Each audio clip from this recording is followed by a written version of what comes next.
श्री कृष्ण कन्हैया लाल की जय। श्री निजानंद स्वामी की जय।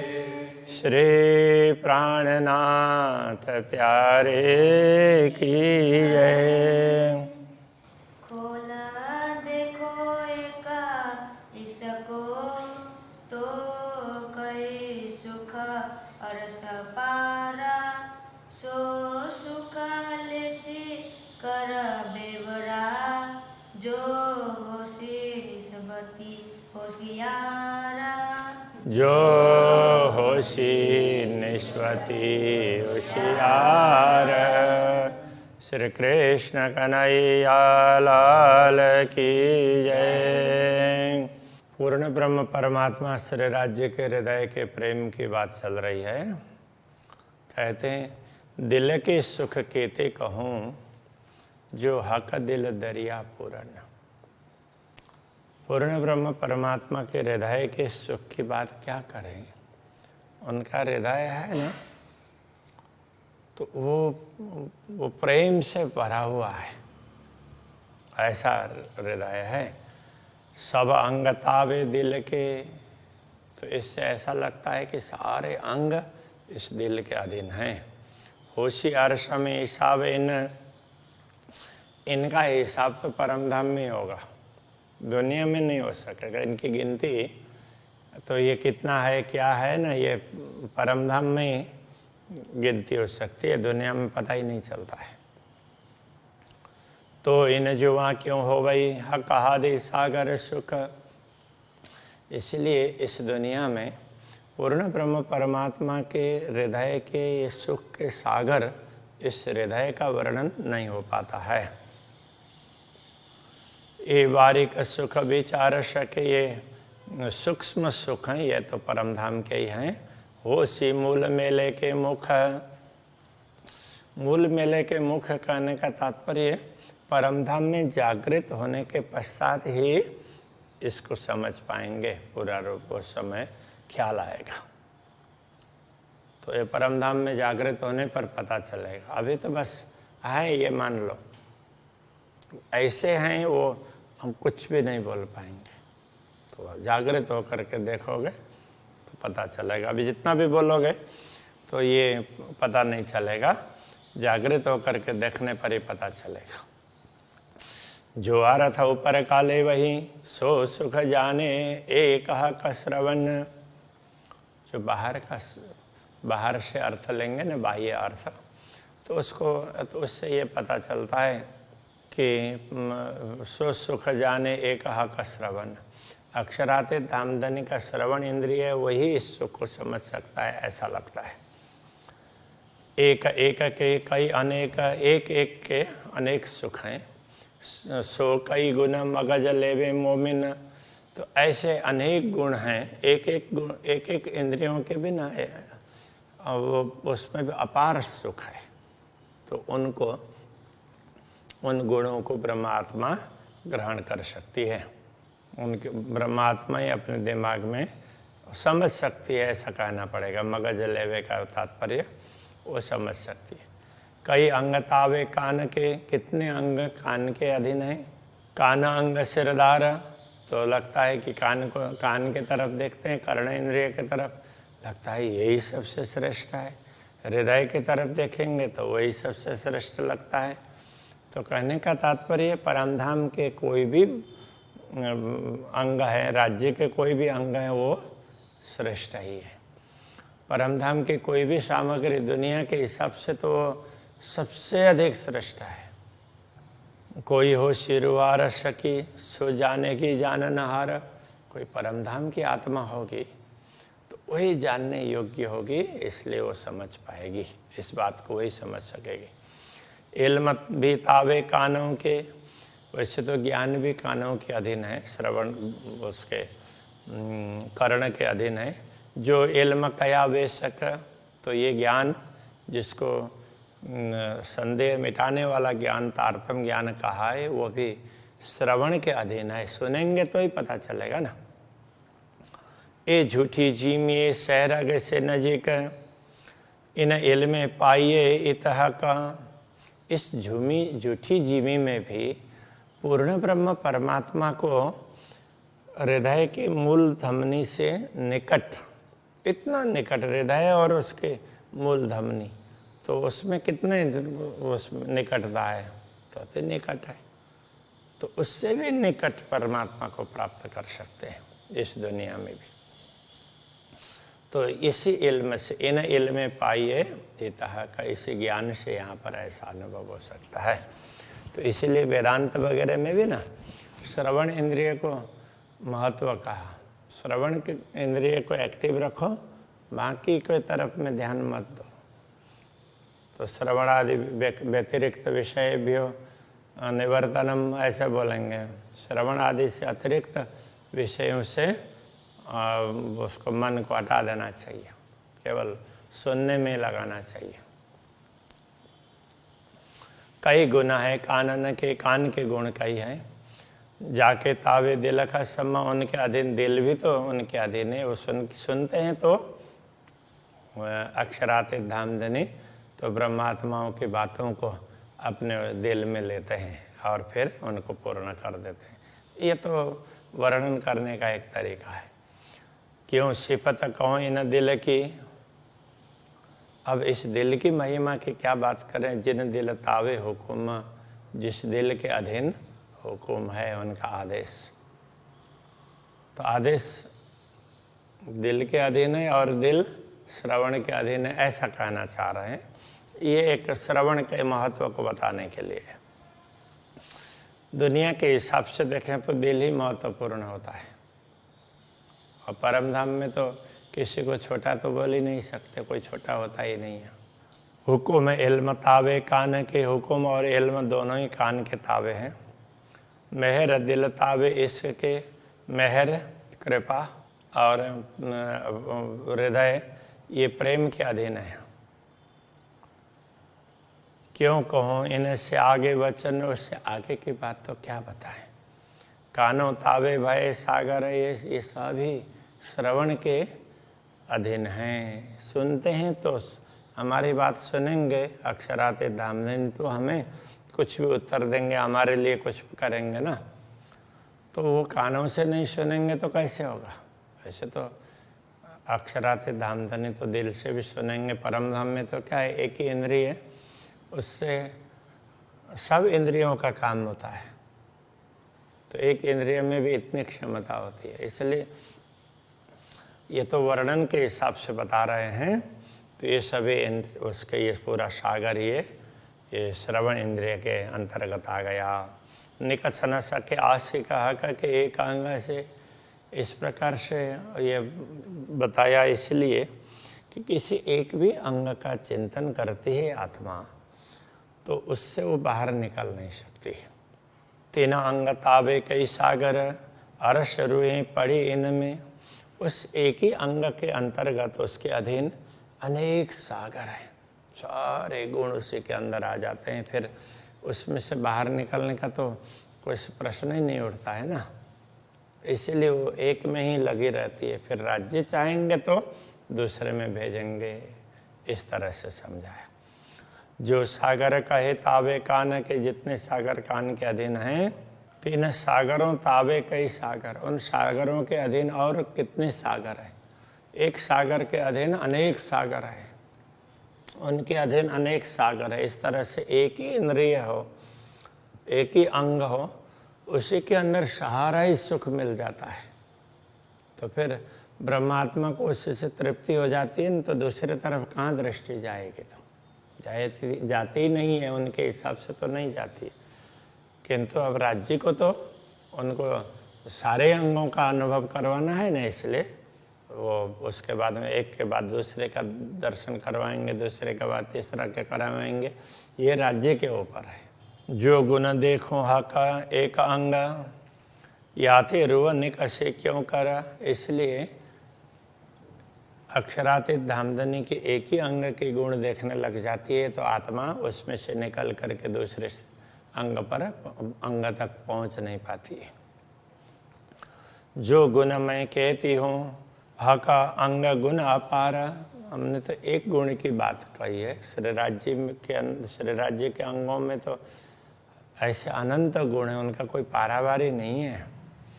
अरस रूहें गिने गुण अंग के, परमधाम की आत्माएं उनके अंगों के गुण गिन सकती है। सो गुण आवे न क्यों सुमारा, तो उन गुणों का कोई पारावारी नहीं है, दुनिया में तो गिना नहीं जा सकता। और परमधाम में परमधाम के हिसाब से परमधाम की आत्माएं जागृत होने के पश्चात गिने तो उसके लिए कुछ कह नहीं सकते अभी, ऐसा कहना चाह रहे हैं। सुनो मोमिनो एक ए गुण, एक अंग ऊपर के कान।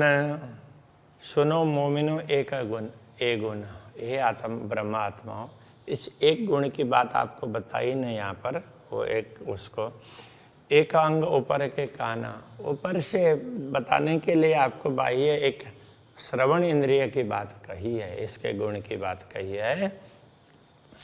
अंग अपार कहे कई बातों न, उसके अंदर छिपे हुए तो और अपार गुण है, अपार अंग छिपे हुए हैं। तो एक ही अंग से अपार अंगों का लाभ प्राप्त होता है। अजु जुदे भूषण शुभान, इसी प्रकार से अजु का तात्पर्य अभी, जुदे भूषण शुभान, उनके आभूषण की बात करेंगे तो एक ही, अब अभी तो गुण की बात कर रहे थे, अब आभूषण की बात करेंगे तो क्या होगा, तो आभूषण भी अलग अलग दिखने लग जाएंगे। जैसे एक ही अंग में अलग अलग अंगों का भाव दिखेगा, तो उसी प्रकार से आभूषण भी दिखेंगे ना। जैसी सेवा शोभा देखो साहेब की, तैसी कानों पहने भूषण। अब वो बता रहे हैं कि जैसी शोभा देखो साहेब की, अक्षरातीत धामधनी की जैसी शोभा देखने की इच्छा होती है ब्रह्मात्मा को, तो उनके कर्ण में उसी प्रकार के आभूषण दिखाई देते हैं। आसमान जिमी के बीच में हो रही सबे रोशन, उन आभूषण का उस आभूषण का प्रकाश पूरे भूमि से लेकर के आकाश तक छाया हुआ रहता है। एक अंग में कई खूबियाँ, इस प्रकार एक एक अंग में कई खूबियाँ हैं। सो एक खूबी कही न जाए, उनमें से एक विशेषता का भी वर्णन नहीं हो सकता। तीन खूबी में कई खूबियाँ, खूबी का अर्थ होता है विशेषता। उन एक विशेषता में भी असंख्य विशेषताएं, कई अनेक, गिनती हो न ताए, उनकी तो कोई गिनती नहीं हो सकती। सो खूबियाँ भी अरस की, तो अब ये विशेषताएं भी परम धाम की है, दुनिया की नहीं है। सो खूबियाँ भी अरस की, जाके कायम सुख अखंड, उनके सुख तो अखंड है, उनसे जो आनंद का अनुभव करते हैं वो कभी मिटने वाला नहीं है, कम होने वाला नहीं है। सो कायम सुख, इत क्यों कहूँ, इस नश्वर जगत में अखंड सुख की बात कैसे हो पाएगी, कैसे कहूँ। ये जो जुआ इन पिंड, ये जुआ उस बात को बताने वाली ये जुआ है ना, ये भी इस नश्वर देह की है, इसलिए उससे उस सुख का वर्णन नहीं हो सकता। क्यों वर्णन अरस अंग को इस प्रकार परमधाम के अंगों का वर्णन कैसे करें, वो संभव नहीं है। एक अंग में अनेक रंग, एक एक अंग में अनेक रंग हैं, कहने का तात्पर्य अनेक विशेषता है। जो देखो ताकि एक रंग को, उनमें से एक रंग, एक विशेषता को देखेंगे तो तीन रंग रंग कई तरंग, उनमें एक में भी अलग अलग विशेषताओं के अलग अलग रंग की तरंगें दिखाई देने लग जाएगी। सो एक तरंग ना कह सको, उनमें से एक तरंग की भी बात करने लग जाएं तो वो भी बता नहीं पाएंगे। एक तरंग कई किरण, उस एक तरंग में भी अनेक प्रकाश अनेक किरणें निकलती है उसमें से। जो देखो एक किरण को, उस एक किरण को देखने लग जाएंगे तो पार न पाऊँ गुण तीन, तो उसकी भी विशेषता, या गुण कहने से विशेषता, उसके गुणों का भी पार नहीं पा सकते। उसमें भी एक में भी अब एक में भी कई किरणें दिखाई देगी और उसमें कई तरंगें दिखाई देगी, इसलिए उसका कोई पारावार नहीं है। ये नमूना देता हूँ, ये तो एक उदाहरण दे रहे हैं। सो रूहें जाने जो सिफत करत, जो आत्माएं हैं इस विशेषता को समझती है, तो वो इस बात को समझ जाएंगी। यथार्थ शब्द न पहुँचे, यथार्थ बात है, उसके लिए दुनिया के शब्द नहीं पहुँच सकते। तो जो वहाँ पहुँचे क्यों हक से पता। इसलिए ये जिह्वा पूर्ण ब्रह्म परमात्मा की महिमा के गायन करने में कैसे समर्थ होगी, और पहुँच ही नहीं पाती। जो कबो कानों ना सुनी, जो कभी कानों से सुना ही नहीं है, सो सुन जीव गोते खाए, उसको सुन करके जीव है गोता खाने लग जाता है। ऐसी बातें अभी तक सुनाई नहीं दी थी ना, अब थोड़ी सुनी तो सुन करके उसी में खोने लग जाता है। दम ख्वाबी बानी बे वाहे दत्त की ये ख्वाबी दम है, वाहे दत्त की वाणी अद्वैत भूमिका के वचनों को सुन करके सुनते ही उड़ जाए, वो तो सुनते ही मिट जाएगा। इसलिए वो पूरी बातों को सुन ही नहीं सकते। इसलिए जो सुन रहे वो थोड़ी बात है, तो अंदर से अनुभव करो, आत्मा से अनुभव करो। आत्मा बहुत कुछ अनुभव कर सकती है, और ये आत्मा भी परात्मा जैसा अनुभव करती है उतना तो नहीं कर पाएगी। इस बात को समझना चाहिए। श्रवण गुण गंज क्यों कहो, श्रवण के गुणों का गंज का तात्पर्य अपार गुण, उनको क्या बताएं उनके विषय में। जाके तावे हुए कई गंज, उनके अधीन तो ऐसे अपार गंज है, ऐसे अपार गुण हैं। इन गंजों गुण सुख सो जानही, इन अपार सुखों का, अपार गुणों का सुख तो वही समझ सकते हैं जिन बकाह का समझ है, जिनको पूर्ण ब्रह्म परमात्मा की समझ है। पूर्ण ब्रह्म को जो समझते होंगे वो उनके गुण को अवश्य समझेंगे।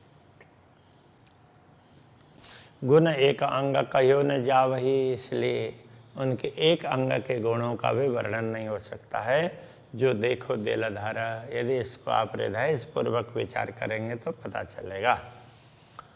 तो गंज आलेखे अपार के, अब ऐसे तो अपार विशेषताएं, असंख्य विशेषताएं हैं। सुख कहूँ क्यों कर, तो उसमें से प्राप्त सुख, उसका क्या वर्णन करें, वर्णन ही नहीं हो सकता है। जब देखो गुण श्रवणा, इन गुणों को जब श्रवण गुणों को देखते हैं, जानो कोई नहीं इन सरवर, इसलिए उसके समान दूसरे तो है ही नहीं ऐसा लगता है, क्योंकि उसका कोई पारावार नहीं है ना।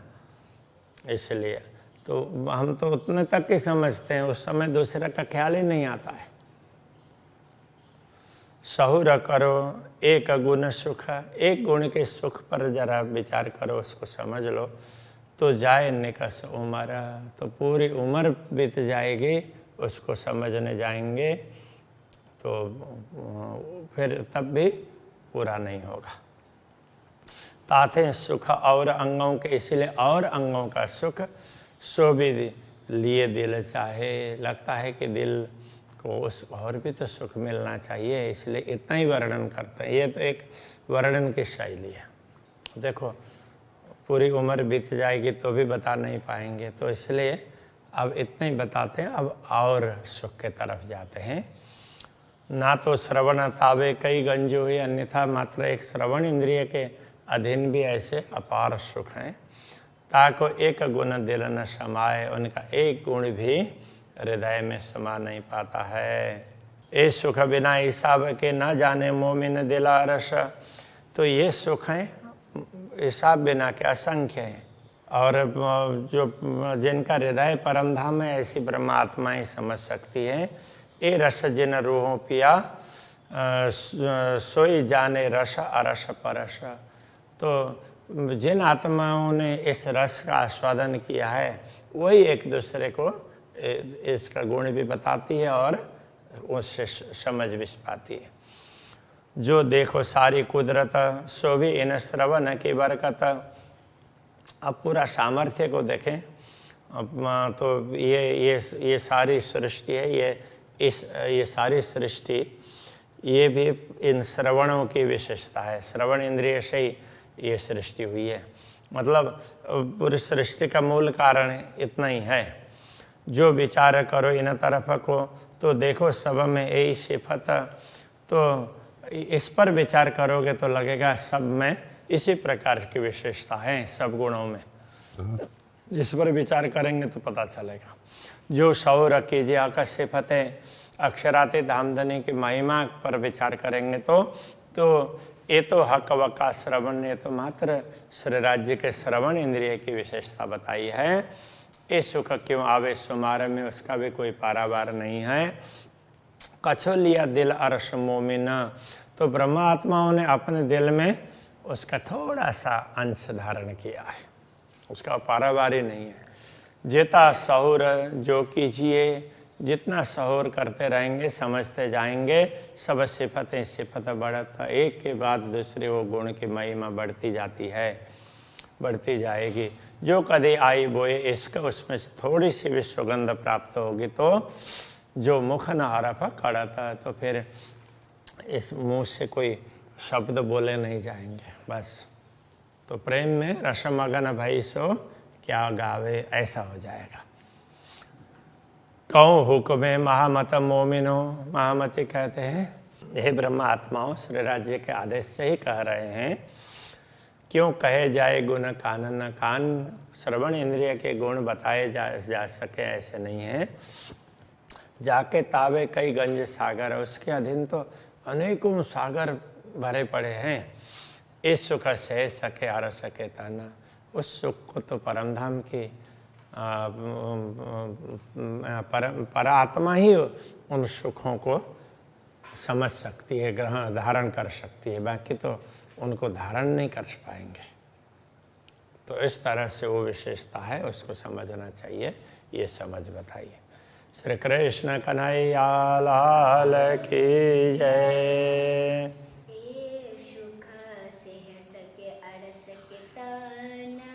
ए सुख से सके हर सके तन, कहे हुक्मे महामत मोमिनो, कहे हुक्मे महामत मोमिनो।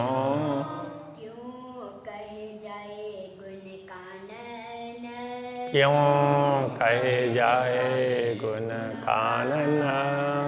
जाके ताबे कई गंज सागर, जाके तावे कई गंज सागर। ए सुख से सके अर सके तन, ए सुख से सके हर सके तन। ए सुख से सके अर सके तन, ए सुख से सके हर सके तन। कृष्ण कन्हैया लाल की जय, सद्गुरु महाराज की जय, श्री प्राणनाथ प्यारे की जय।